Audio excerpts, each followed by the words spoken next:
Representative Connolly on there. We'll get it, I promise.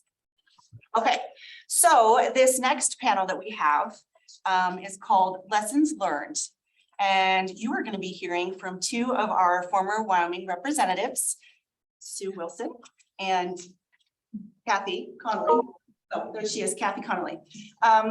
So former Representative Connolly has a PhD in sociology and a law degree.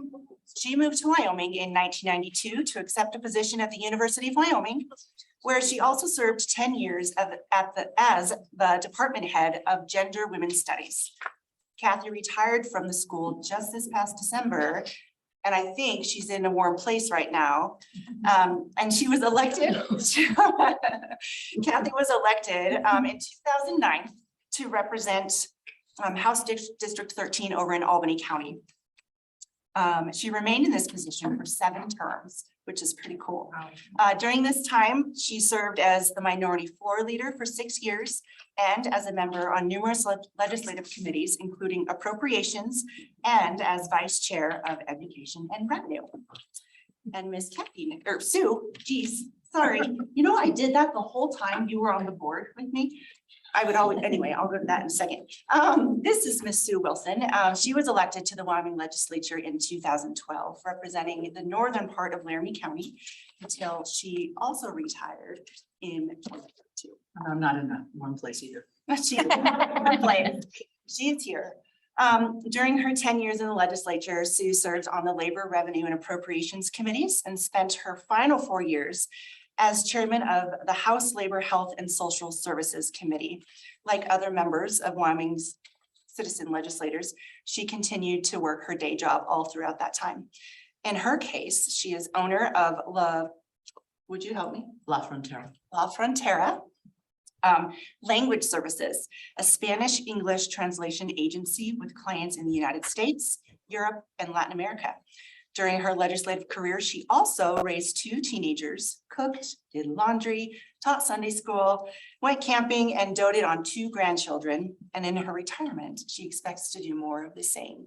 And one thing I do want to mention here, I know that you will also hear it again tonight. Sorry, there will be some repeat because we'll have a few others joining us tonight. But Sue and Kathy both were chairs of the Wyoming Women's Legislative Caucus until they left us in December. So they were they played a huge role in this conference and the organization. We were sad to have them go, but completely understand and so grateful that they can be here with us and share with you some of their lessons that they learned while they served in office. So please help me and welcome I need to do it correctly, former Representative Sue Wilson and Representative Kathy Connolly.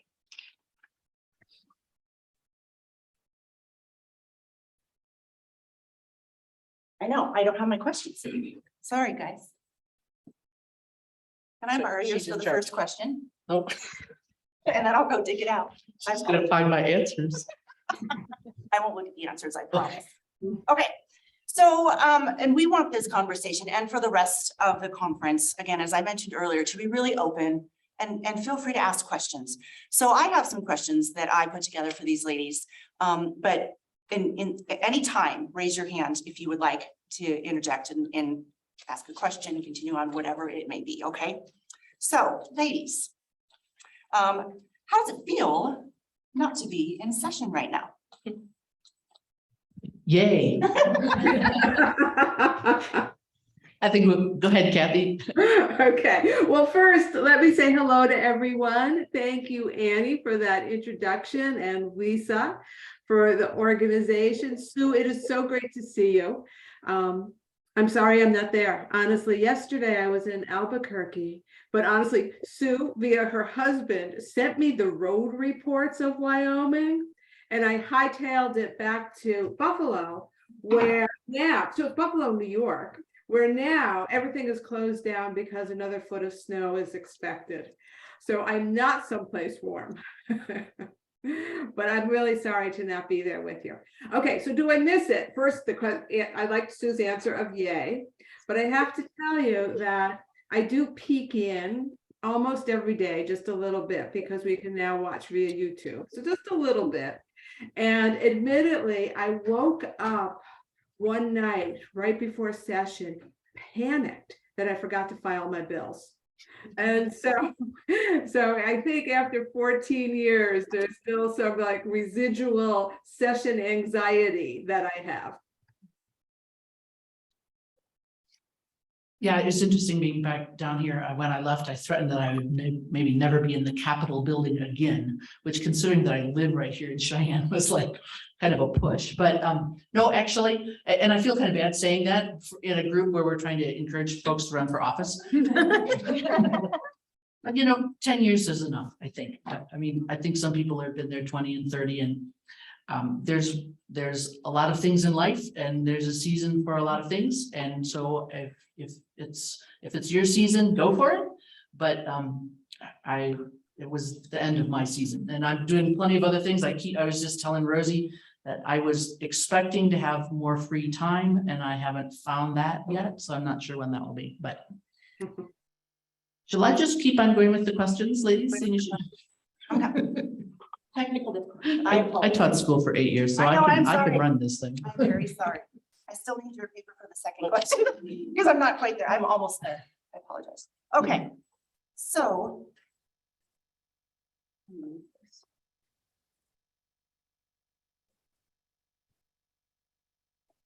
All right, so having served multiple terms, what would you say was the highlight of your time in office? Kathy, should we just swap back and forth, taking first and second, or? Sure, so go ahead. Okay. So, they sent us these questions, so I kind of tried to figure it out ahead of time a little bit. And my last answer, which is actually, I think the first answer really was meeting great people.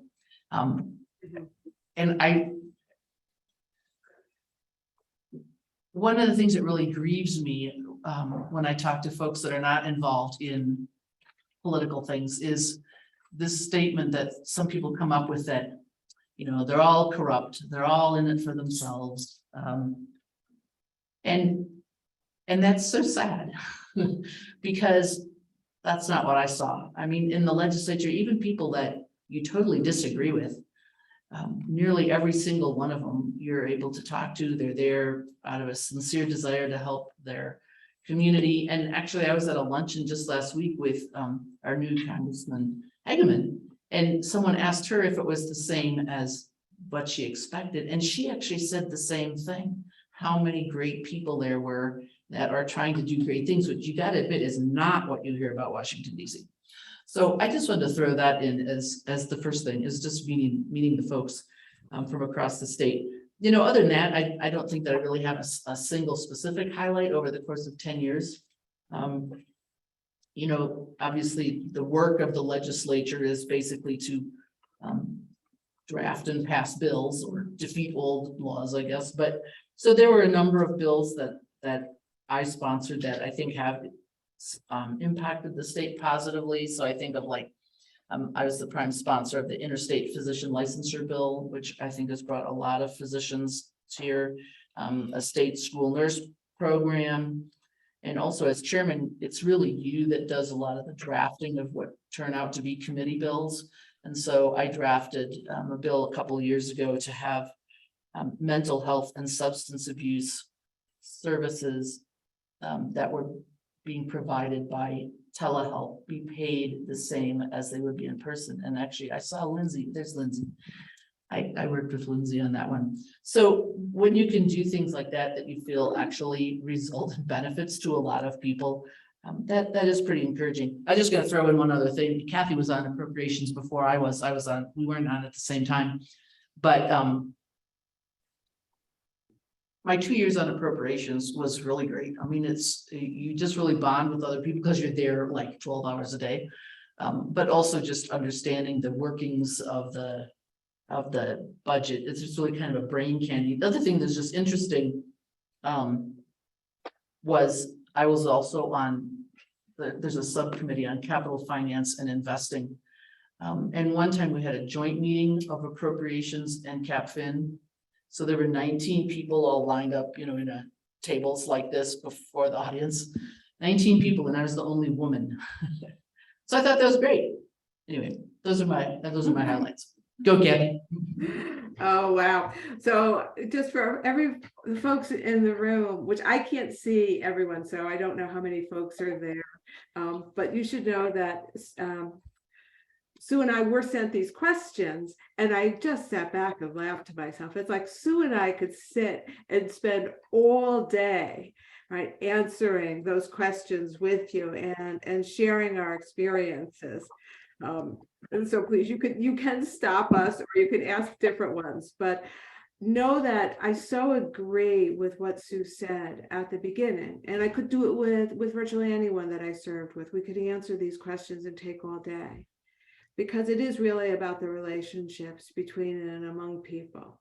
And in particular, with somebody, Sue and I, we would probably, I'm not sure if we would have crossed paths, but if you had known about our backgrounds, you wouldn't think that these individuals would so respect each other and want to spend time with each other. And certainly that's the way that I feel about Sue and so many others that I serve with. I mean, there's no two ways about it. And, you know, it sounds somewhat like a cliche to say it, but it really isn't. That working in the legislature, and I think working in politics, is really all about, and it should be all about the relationships that you make. Because even if you have the best of ideas, you don't get it done alone. You get it done in collaboration and in cooperation and the give and take and the sausage making of getting good legislation done. And so that is the most important takeaway. And it will be one of the biggest honors of it is one of the biggest honors of my life to have served. You know, on personal levels, I too, and this is again where Sue and I would get along. I mean, the nerd level between us is really pretty high. And so serving on appropriations, and I think Rosie is there. All right, my God, Rosie was chair of appropriations. All right, but the nerd level on appropriations is great. You know, as a member of the minority party, I think I had some, you know, somewhat unique experiences that I would consider to be that was honestly being asked by two different Republican chairs to be their vice chairs. Also, the first time with a bill that I took to some kind of, even on the other chamber, senators in the majority party, and just said, hey, this is a bill that's solving this problem. And all they did is look at me and say yes, because I had earned their respect in terms of knowing that we would be working towards the same end. And so that was a real highlight for me on a personal level. Okay, so I'll leave it there. Wonderful. Okay, so I'm going to make you think back about when you were campaigning. And I know when you have to get reelected, I mean, so it's not way far back, but I mean, you ladies both served for a long time, which is so cool. Okay, so think back. What were some of the highlights you had while you were campaigning for legislature? Okay, so this one is my turn. I'll just give you one quick anecdote, because I live in the city of Laramie, and so that meant that I could and should and did go door to door. And so you meet people, right? You knock on doors, you meet people, and I will never forget this guy, Pete, right? I knocked on Pete's door, comes out, he's on the porch, and he just says, I have one question for you. Are you a Democrat or a Republican? And I said, Democrat. And he says, I am the reddest of the redneck Republicans. But he said it with a twinkle in his eye. So I knew I could say it. So I stepped back. I slowly looked him up and down, and I said, I've been known to accept votes from redneck Republicans. And I swear, I think we hung out on his porch for a half an hour and chatted about issues, about his daughter going to the University of Wyoming, all of those things. So again, it was really about, you know, having a conversation with someone and kind of maintaining a sense of humor about it, as opposed to just saying, oh no, I'm not going to talk to you. You just said, you know, you're the reddest of redneck Republicans. Okay, Sue, back to you. So the campaigning thing is, that's an interesting question. She's leaping ahead here from these questions. I did. I went out of order. you know, when I first decided to run, and so I live in of course, there's been redistricting since then, but essentially my district went from Del Range in Cheyenne, if you know Cheyenne, where the mall is and stuff, up to the Platte County line. So it covered a lot of space, not as big as, you know, some, if I don't know if anybody got here from out farther in Wyoming, but you know, there are some really rural districts. I too went to about 2,000 houses, pretty much in every campaign. And I will be frank, I hate going door to door. I mean, if I could pick one reason that I never wanted to run again, it was so I don't ever have to go door to door campaigning again. But the reality, and so every morning, like I'd be like, oh, I mean, I have to just shove myself, you must go out, you know. But the thing is, when I would come back at the end of the day, I was always really pumped up. I mean, it was just in anticipation that I hated it. I didn't, by the end of the day, it was great because there really are so many great people. You know, there is some kind of interesting ones, but for the most part, they're really interesting. They're really great folks. I did develop, you know, as a woman going out yourself, you kind of assess the house. How does it look? You know, you've got your name list. My theory is that if people have flower pots out in their front yard, they're safe. I just don't see how a killer rapist could live in a house with a flower pot, you know, so. That was, yeah, and there's some dogs and various other stories that I won't tell all of them, but I'm not really a big fan of the campaigning part, to be honest. So I want to ask one more here, and then I'm going to segue because we received one from one of our. Oh, yes. Okay. So I will go back. So with that being said, why did you both want to run for office? What were your passions, and do these fall in line with why you wanted to run? So I guess I'm first there. To be honest, the reason that I ran first was because I didn't like how my predecessor was voting. But I'm not going to go into that here because I'm just not going to go there. But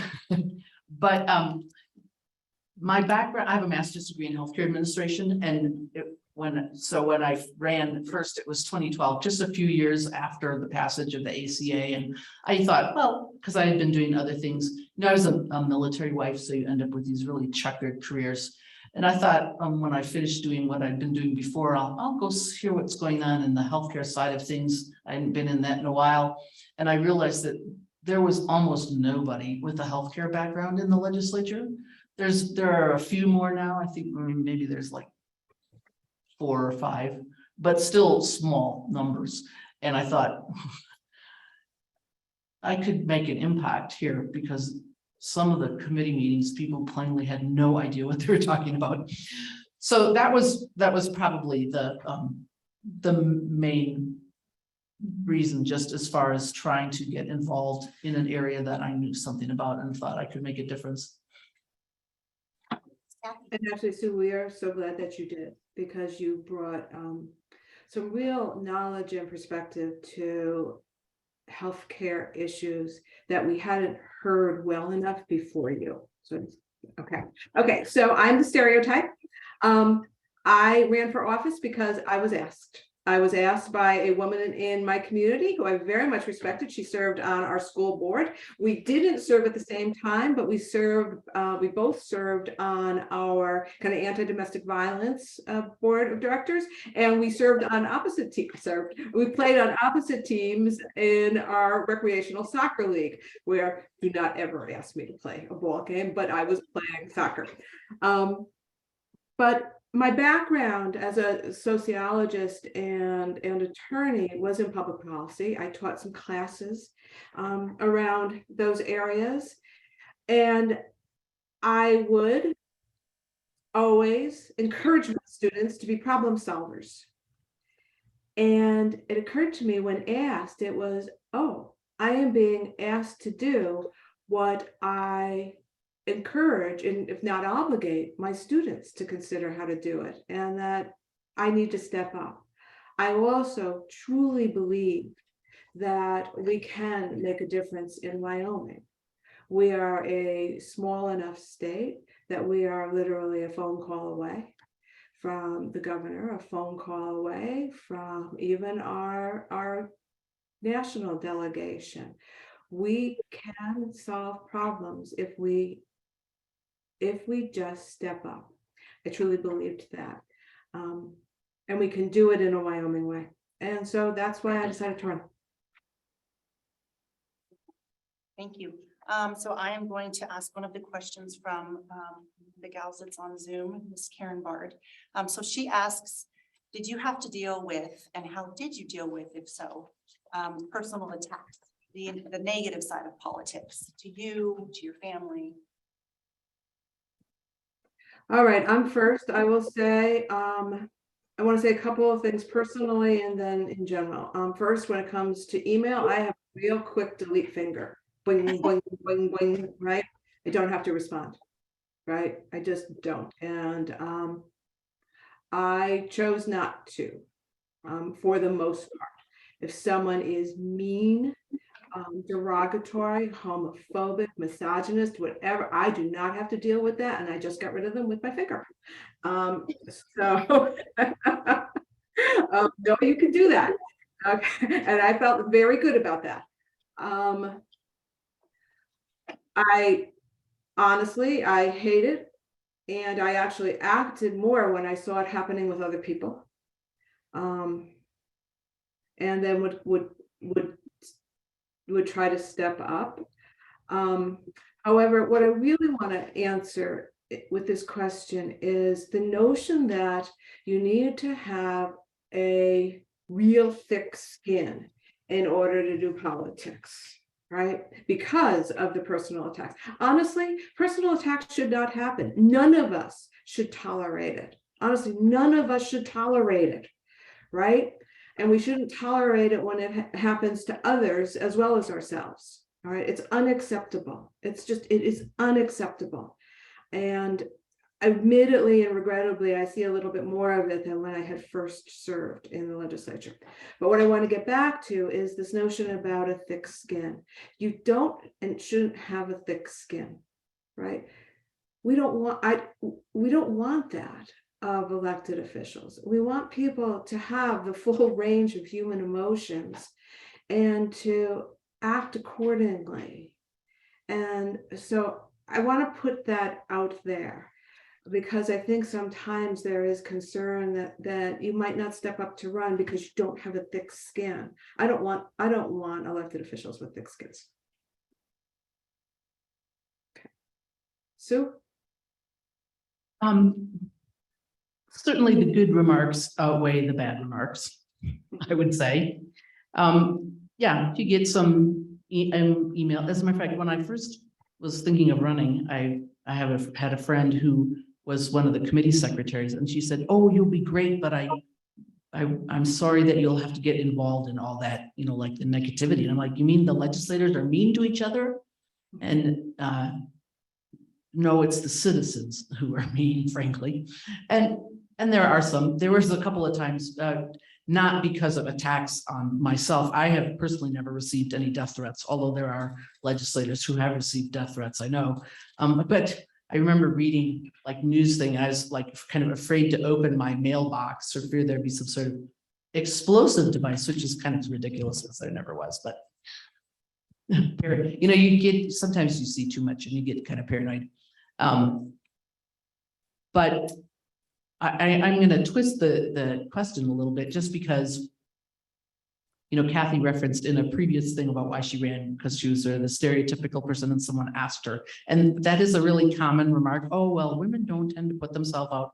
You have to be asked to run. Well, nobody asked me to run. I just decided to run. So if no one has asked you yet, that's okay. You can just go right ahead and run. But the other thing I think as far as running as a woman, and I can really only speak about Laramie County because that's where I live.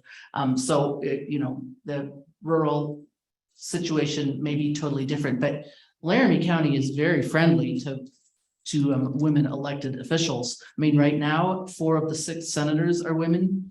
When I was representative, so I was in my particular district, I was, you know, a female representative. My senator was a woman, and at the same time, former Superintendent Balo and Auditor Racinas live in my district. So I think there's like something in the water, obviously, that produces strong women in the northern part of Laramie County.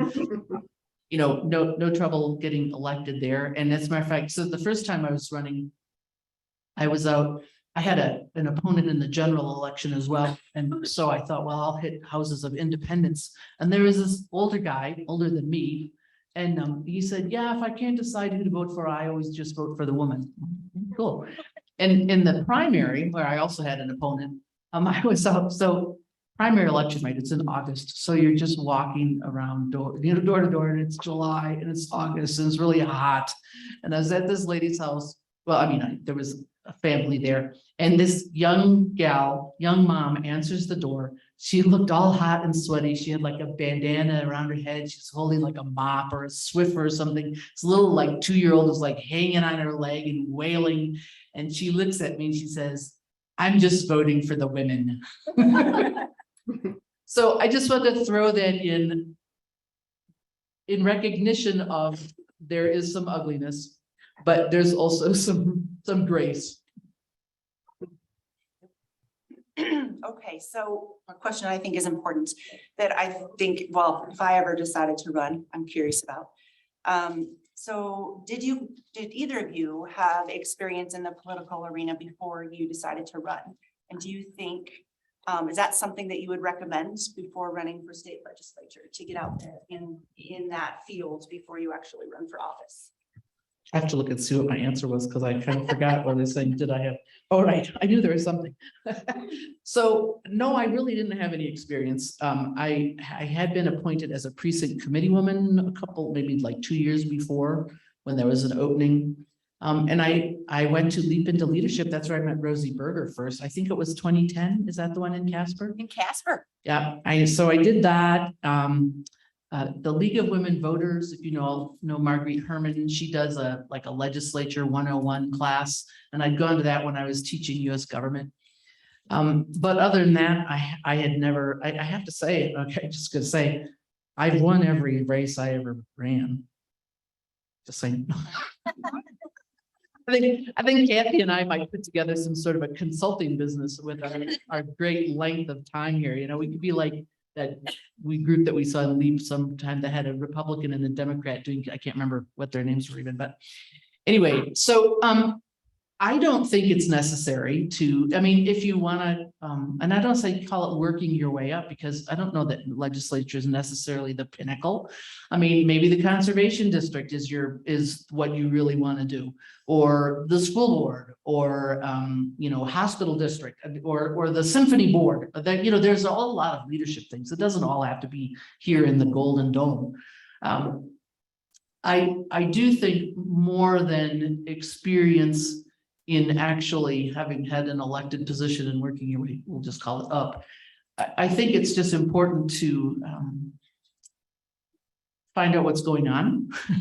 If you've got interim committee meetings or school board meetings or whatever it is that you're interested in, go to meetings that are in your area of interest so that you see who the people are, so that you find out what the issues are, what they've been talking about.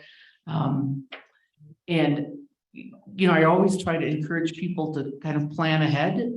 I decided that I was going to run probably a year before I actually ran.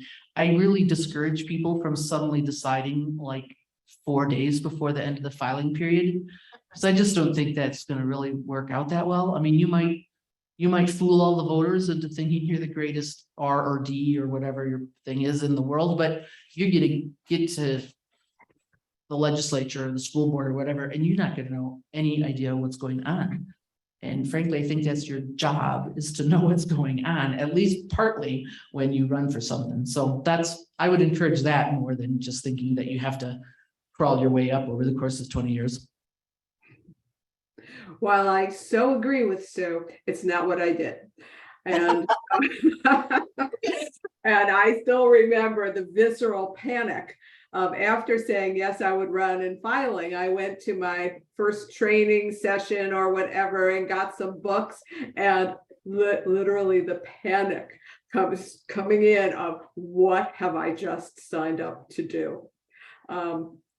as a 20-some-year-old, I did a little bit of door-to-door work, but that had been 30 years ahead of time. And so it was all pretty new to me, that's for sure. I would recommend everything that Sue said, honestly. But that being said, right, if it's something that you want to do and you're willing to put the work in, and that's it, you have to put the work in. And Sue said that she had to force herself to go out the door every day. For me, it was doing computer work. Oh my goodness, did I really hate doing it. I also did not allow myself to cash a campaign contribution until I wrote the thank you note, right? I had all sorts of rules about how to behave, right? But you have to be willing to do it. And there's a lot you have to get done. Love it. Thank you. So this one's kind of on the same track, but a little different. So Wyoming is a small state. We don't know you, my neighbor knows you, or what have you. But we still also don't know everybody. We're the two of you well known in your communities before you decided to run. And if you weren't, how did you grow that awareness about yourselves? And do you think this is an important piece? I don't really know. You'd have to ask people in my community, honestly, if they knew me beforehand.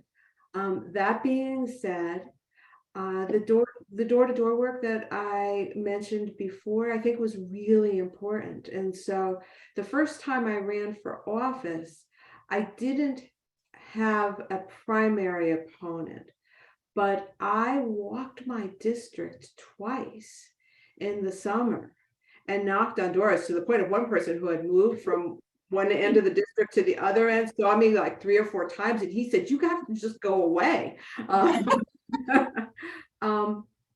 But people would ask questions. It helped. I think it helped that I had a son who went through the public school system. People would ask how long I lived in town. And so for people who didn't know me, that continuity of coming to their door, answering their questions, listening to them, made them feel like they did get to know me.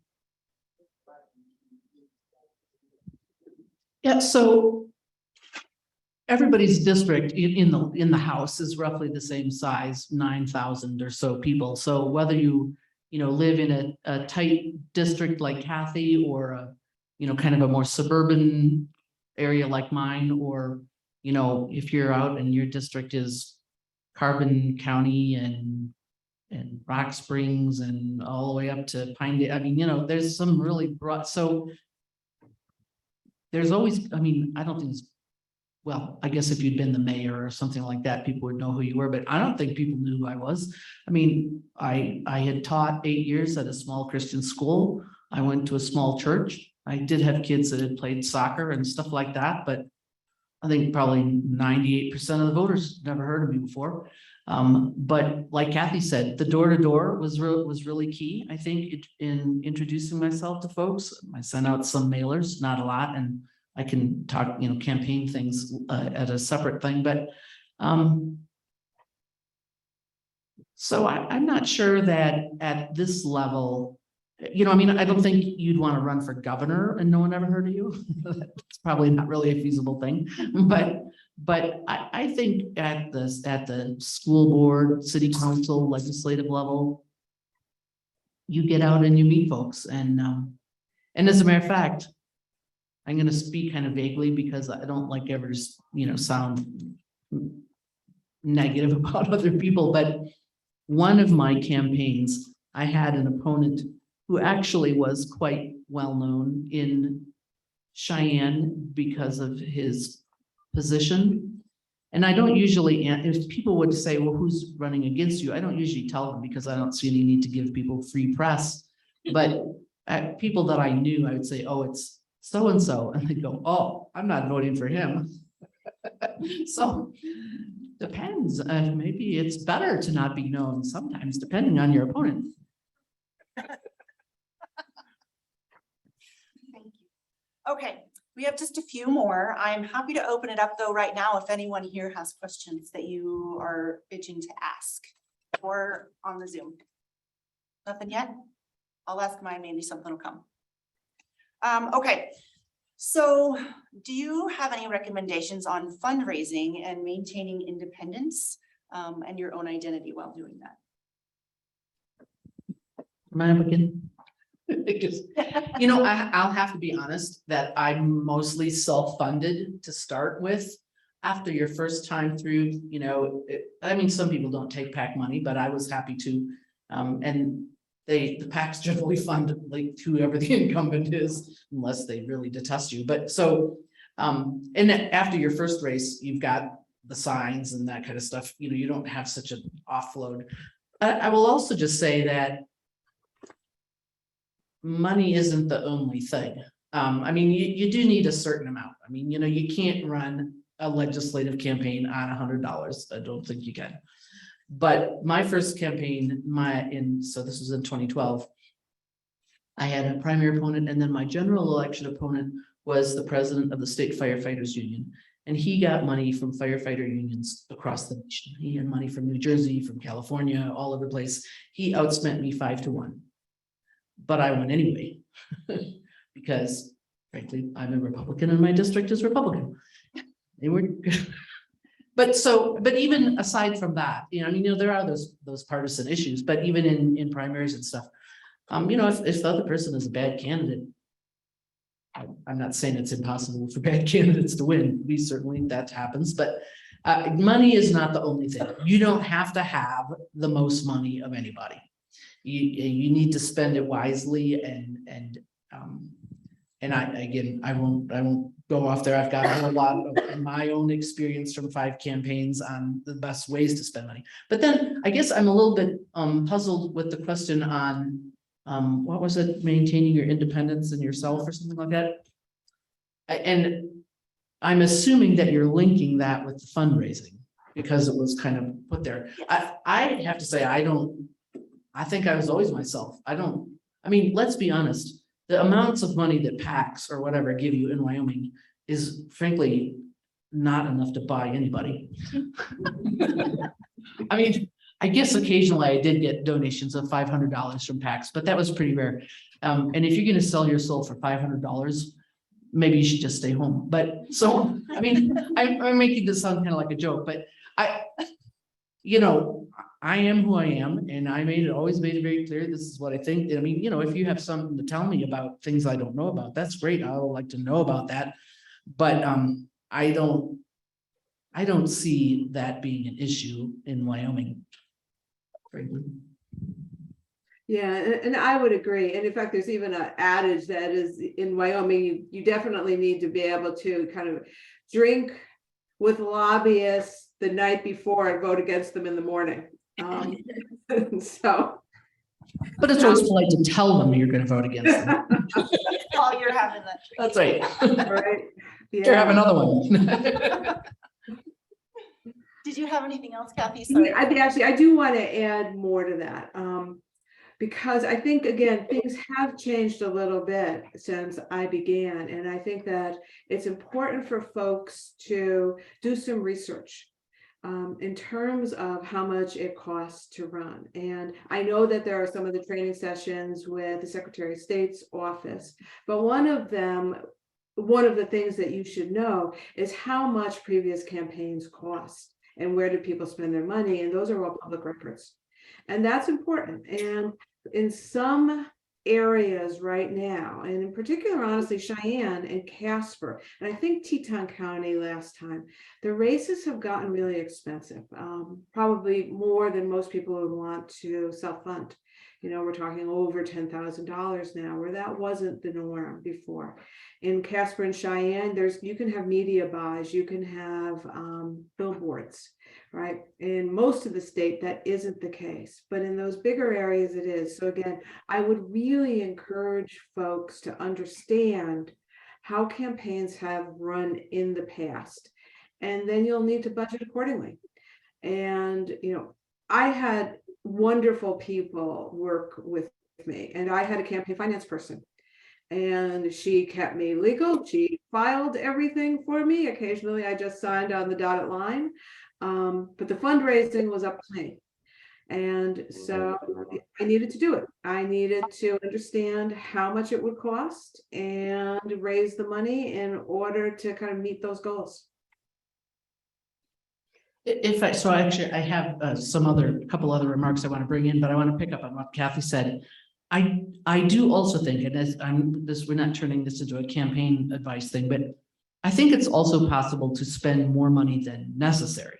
Now, you don't want to spend less than necessary and lose, because there's no do-over the next day, okay? But, you know, she's talking about like media buys in Laramie County, let's say. So we have an 11th House seat now, but when I was running, there were 10 House seats. And, you know, we've got one newspaper and basically one TV station. So if you spend money on a big newspaper spread or the TV, 90% of the viewers can't vote for you anyway.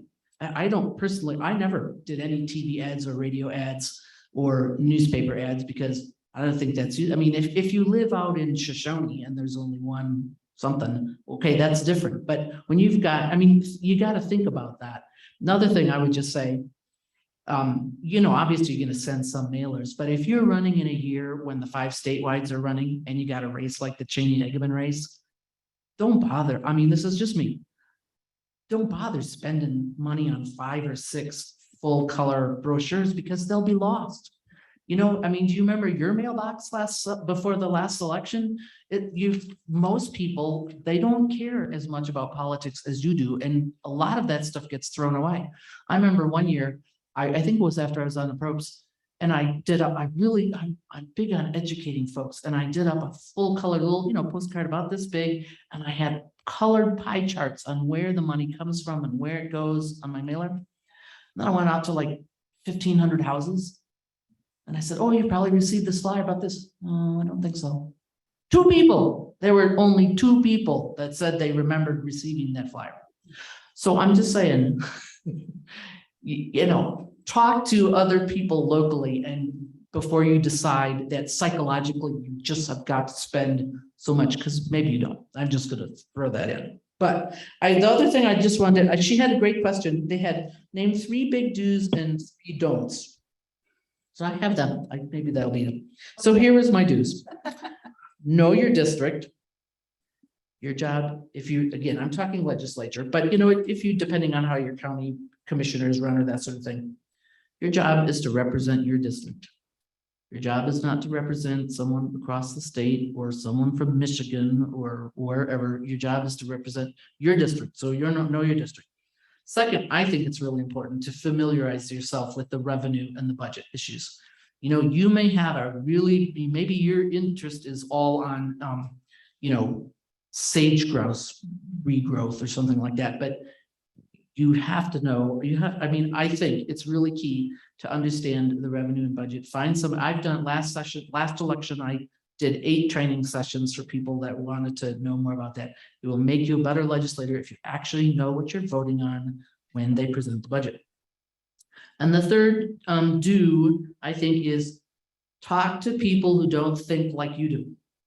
Because it's really easy to think that everybody in your district or your town thinks like the 25 people you socialize with. And that's not right. And you still have to represent even the people that you think are idiots. So you should at least talk to them. So those are my 3 do's. And then I have 3 don'ts. My 3 don'ts are this. I put a snarky remark. Okay, I can be snarky now that I'm not elected. I won 5 elections, so maybe I don't know any don'ts. That was what I said. But anyway, so here's my first don't. I suggest, these are just suggestions. I suggest that you do not make too many promises. Well, there's a lot of people that are sure that if they just get to the school board or to the legislature or whatever it is, that I will make sure this happens, or I'll make sure that this other thing doesn't happen. You don't know what you can pull off, or how many people you will know, or how many people will disagree with you. So I just suggest think wisely before making promises. Next one, and there was an article in, I read it today, but I personally suggest that you not vote or co-sponsor a bill without reading it. Yeah. That's just me, I get that, but I suggest that you, if you're not good at reading, find another job. Okay, and then here's my last thing, which perhaps I have not succeeded at right here, but learn to not make rude or disparaging remarks about other people in public. One, it's not nice. Two, probably the people that you are talking to will turn out to have been the nephew of their college roommate or something like that. And it's not productive, and you don't need to go there. Those are my don'ts. Love it. Thank you. Kathy, can you share with us your do's and don'ts? Okay, well, I'm going to start by answering is it Johanna or Joanna's Oh, good. question? And she had asked how much, and I'm going to go back to Thank you. do the research on the Secretary of State's website with campaign finance. It takes a little bit of effort to figure out how to get in there, but my guess is that for any first time legislative race, a minimum of $5,000. Okay, and it, again, as Sue had pointed out, money will come in once you're elected, which is kind of funny because you need it most when you are first running. And for example, you will need to get yard signs. Most districts, there are yard signs, and you'll get them once. My advice there, a little bit of advice there, don't put exactly what you're running for on it, right? You don't want to, right? So that you could just save them for later. Okay. So my kind of do's and don'ts, again, I agree with what Sue said. I'm going to add to that, to learn and respect the process, right? That's really important to understand how things get done, right? The second thing I would say is to really listen. You want to listen to your constituents. You want to listen to people in the legislature, but then you need to act. And that you need to put all the naysayers behind you, right? But our job often is to act, and using the skills you have learned by listening, and as well as with the process, you'll know how to act well. So those are my big do's. I'll have one. Yeah, actually, one goes right along with Sue, is be really, as much as you might want to, as much as it's so hurtful, don't trash talk, other people. I mean, one of the really both interesting and remarkable things about working in the legislative environment is we work on so many issues, and we work on them quickly, and you are physically surrounded by those people who you are making votes with for months at a time. Don't be a jerk, right? I mean, that it's not comfortable to be around people who are jerks, so don't be one. But here's a real biggie, is that don't sign pledges. Don't agree to X, Y, and Z, because overwhelmingly the devil's in the details. It really, really is.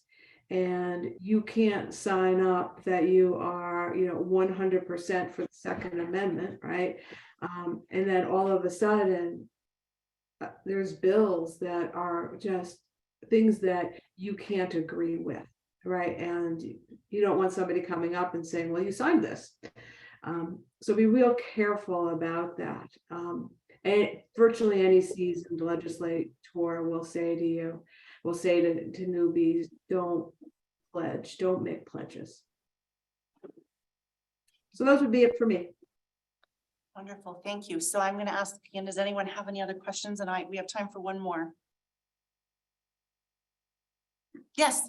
Did either of you go in thinking, I know everything about this and I'm only going to vote this way because this is a subject that I know how I feel about it, and then see how the sausage was made and understand that that's not how you come out of the legislature?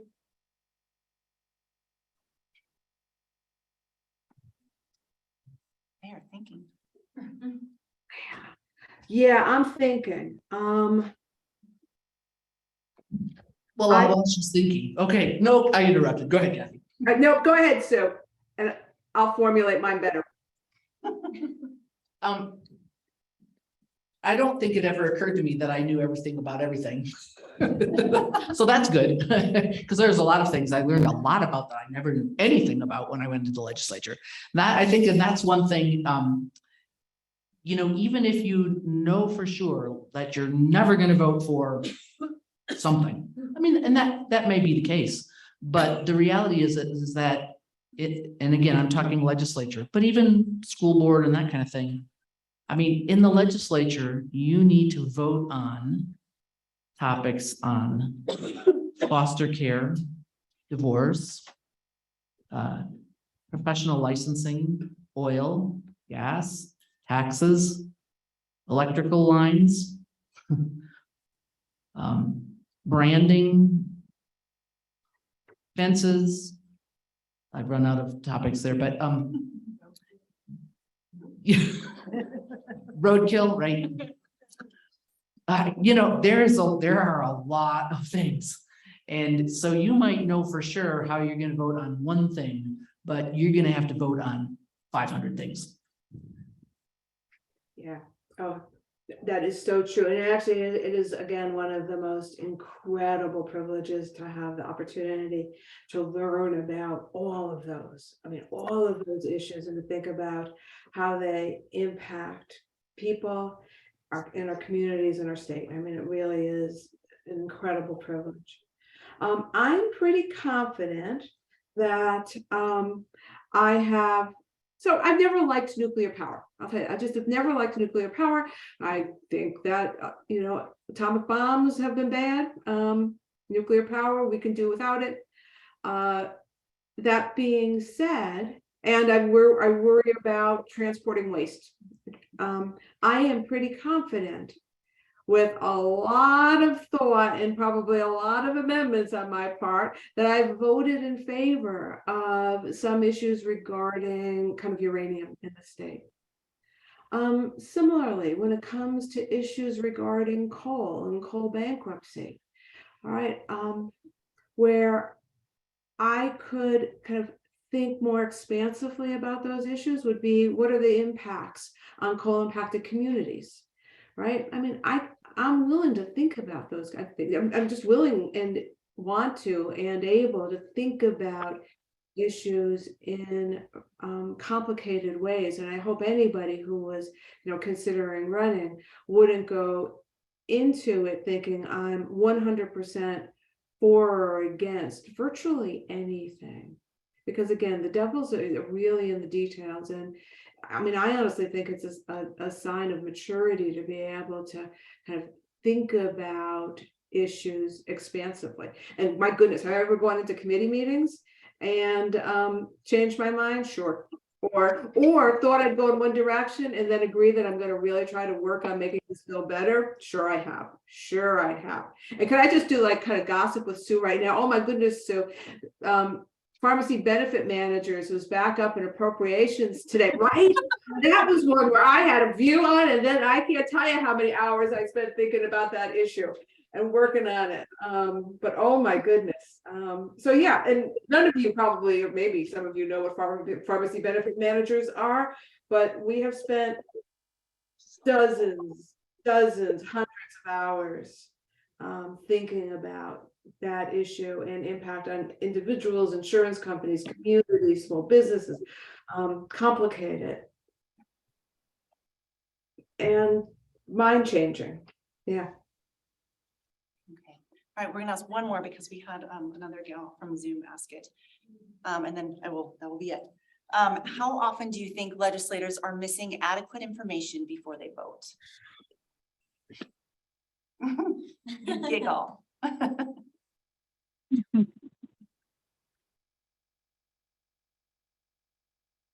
Well, I think the legislator like Sue and many others try to get as much information as possible before they vote.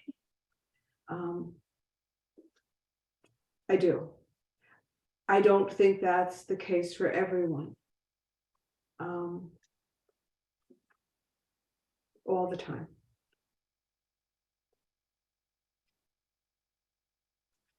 I think a really key thing,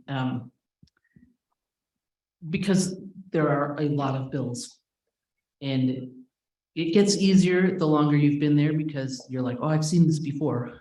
So then you at least know generally what they're talking about, but certainly in the beginning. And I always try to spend time, like I was not on a lunch committee, so I usually spent my lunch at my desk reading the afternoon's bills. So I would have some idea what it was or come in at 9 o'clock and if I didn't have committee morning that and read them over. And if I didn't understand a bill, I'd go to the sponsor and say, can you explain this bill to me? I don't understand it. They're gonna explain it on the floor, but you can't ask questions in the same way. Sometimes you can.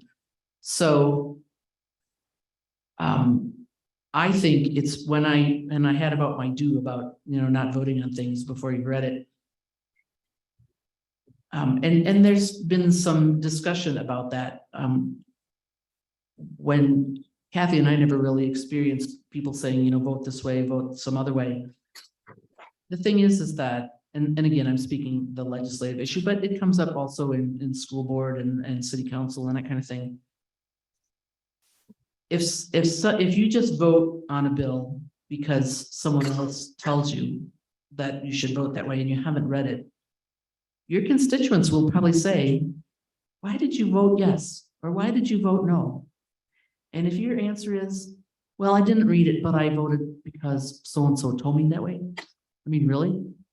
Talk about looking like an idiot. I mean, so, I just, anyway, I just want to throw that in. Okay. Well, we are out of time, but I want to thank both of you for your time today. This was so interesting and so wonderful to see both of you. And I hope you are enjoying your retirement and staying warm. I miss you, Kathy.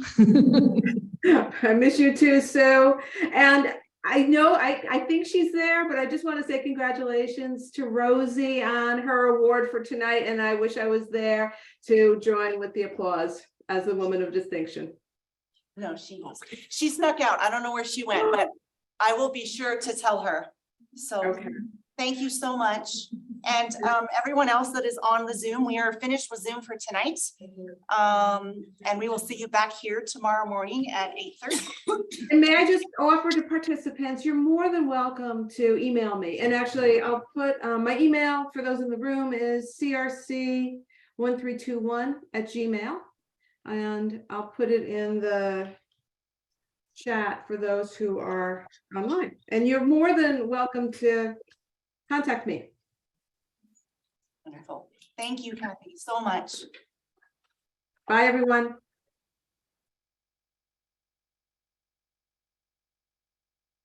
Right, so we are finished with the conference portion of today. The reception starts at 5:30 at the Met.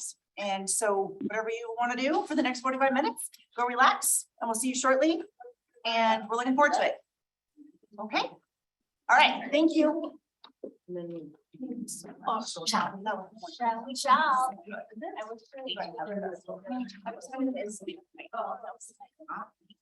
I know.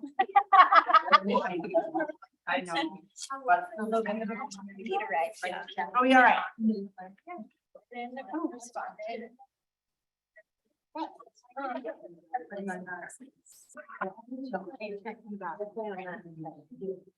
Yeah, yeah. Did you see my text message? Yeah. It's okay, I got it. I just downloaded it. I couldn't figure it out on my cloud, so I just downloaded it into PowerPoint. And I gotta get over there. So I didn't see like. Try not to do it. Right there. So I just downloaded it. It's all good. And I need to go there and check. I remember. You guys are going to dinner, right? Yeah, yeah, for a little bit. Then I'm gonna get. I don't know what it is. Give me until about, yeah. We'll see you over there. You wanna grab a drink? I don't drink, but I absolutely. All right. The designated driver. I can help you. Right. Can I bring you back to